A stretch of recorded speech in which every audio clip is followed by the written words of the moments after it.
Greetings, ladies and gentlemen, and welcome to another episode of Help for the Guildless. My name, of course, is Antoine. Normally, I would say what a wonderful episode this is going to be and how I have a wonderful thing to talk about, and it's going to be exciting. Here's the problem. This is one of the worst things that I possibly could talk about. I've already talked about Antifa.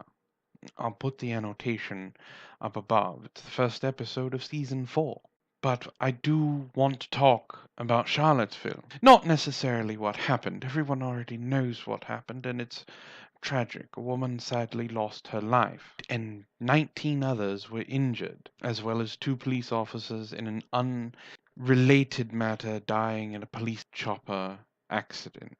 It was not a good weekend, to say the least. But I'm not going to talk about that. It's not what I want to talk about.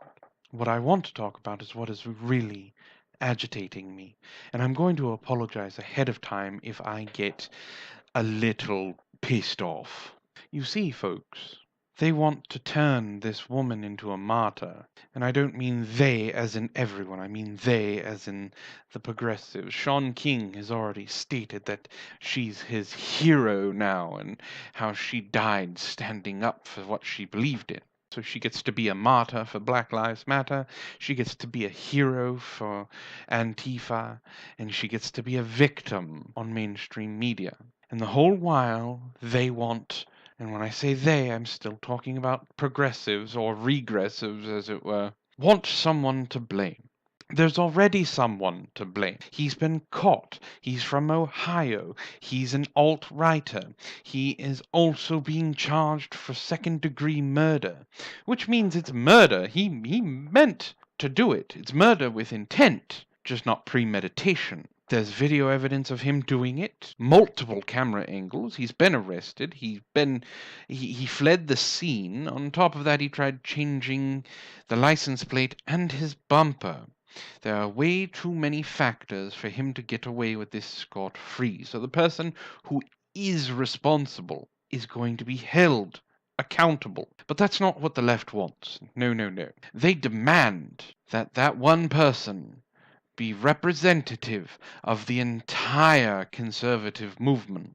Now, me, being a left-leaning conservative, I speak out against something like this. I condemn it. It's horrible. It should never have happened. What the left likes to do is when there's a bombing, suicide or otherwise, and it comes out that the person is Muslim, we get tons of, he's not representative of the entire Muslim culture. But this one person is supposed to be representative of the entire conservative movement instead of an extremist faction. That's a double standard, if you ask me. And what have we learned about me and double standards? They're horrible. They should be abolished. I'm not here to place blame on the alt-right. I'm not here to place blame on the neo-Nazis that showed up at the protest. I'm not here to place blame on the white nationalists that also showed up. I'm not even here to place blame on the entire protest showing up with weapons at the ready, because they already had gotten wind that Antifa was showing up and looking for a fight. I don't blame them for this, and the reason why is because the alt-right in themselves are a direct response to the extremists in the SJW and third-wave feminism cultures. Black Lives Matter, Antifa, Black Bloc, the Black Panther Party, all of those things. The alt-right is a direct response. Now, you can't pinpoint where this stuff started because it's way, way back in history. So I'm not going to place blame on the left either about what happened in Charlottesville.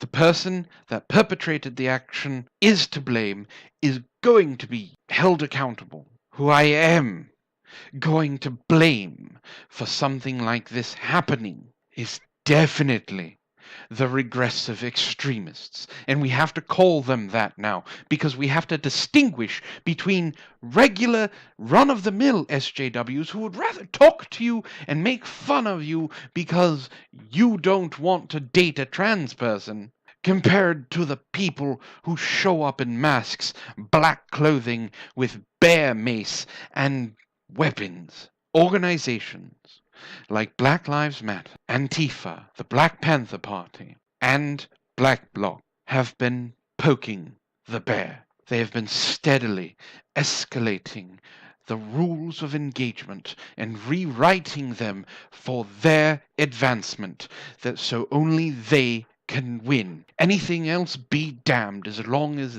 their notion is what stands on top. Their ideology is what ends at the top of the oppressive, progressive, regressive stack. Here's the problem. You can only poke the bear so much before the bear turns around and mauls your face off. That's what this whole podcast is going to be really centered around. The escalation that has been coming. The rumblings of this started far before Trump hit office. It started very small, but very attention-getting. And I'm talking about Mizzou. This is the first instance of this true resistance that the progressive left has been indoctrinating young minds with. The Mizzou thing happened, the we need some muscle over here, the blocking of the First Amendment and everything else, all of it. There was no repercussions. There was nothing happened to those students. They were just left to go on their way. Now, there were repercussions at Mizzou itself. The professor was let go. On top of that, Mizzou has lost 30% of their enrollment, so much that they had to shut down 2 dormitories. And then after that, the riots at Berkeley. Not once, but twice. 2 separate riots at Berkeley. Berkeley was a college campus that exuded free speech. They had demonstrations in the past. They had people coming to speak from all over. In the first instance, the students at Berkeley wanted to no platform a Jewish faggot because they didn't like what he had to say. So instead of, I don't know, not going, they decided to riot, smash property, and in that same instance, try and set fire to the building that they believed Milo Yiannopoulos was in. Thankfully, Milo wasn't anywhere near it. And then later on, there were more demonstrations at Berkeley, and Antifa showed up again, Black Bloc showed up again, and guess what happened? We got moldy locks. People egging for a fight, telling their Instagram followers that they're going to bring back 100 Nazi scalps, all because of this escalating more and more. They are not getting the repercussions and being held accountable for their actions like they should. So, movements like Black Lives Matter and Antifa got bolder.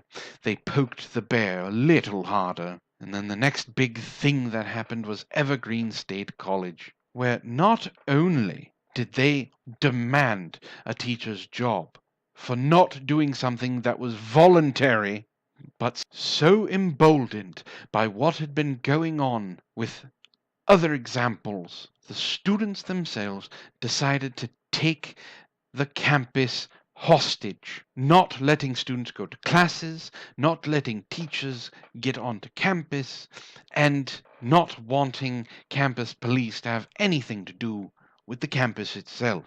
Instead, we got roving bands of thought-policing snowflake vigilantes, armed with baseball bats, pipes, sticks, mace, and they would fall around the students that they believed were danger to them. Do you see the escalation? Because I talked about this before. Things are not getting better. And now we have Charlottesville all over a fucking statue. Now, do I think they should take the statue down? Of course not. Erasing history is the easiest way to repeat it. So it escalated, and now someone is dead. The Daily Stormer was so enthralled by what happened with this lone wolf And I'm going to clarify why I say lone wolf. It has nothing to do with the fact that he's not a terrorist because he's white. No, the son of a bitch drove a Dodge Charger into a crowd of people at almost top speed. He is a terrorist. The term lone wolf is because he acted alone. This action from this lone wolf extremist is in response to being told over and over by the mainstream media, by these groups, by places like Facebook, by places like Twitter and YouTube, that you deserve death. You are the cause, the end all, be all of all America's problems, and you don't matter. This is direct response by being called all manner of ists, sexist, racist, misogynistic, homophobic, Islamophobic, being insulted and attacked.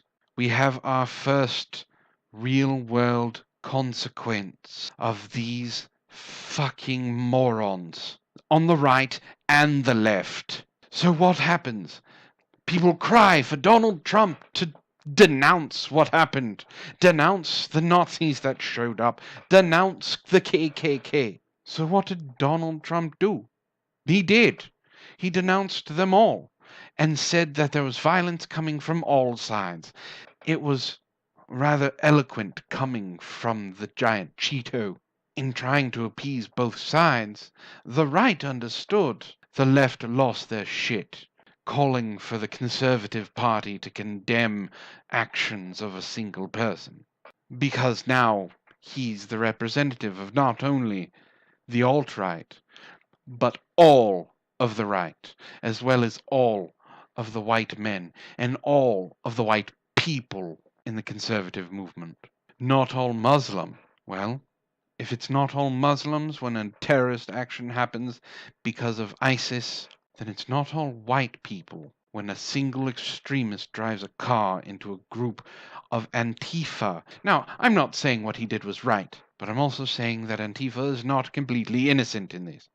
As I've pointed out, they're the ones that escalated the situation.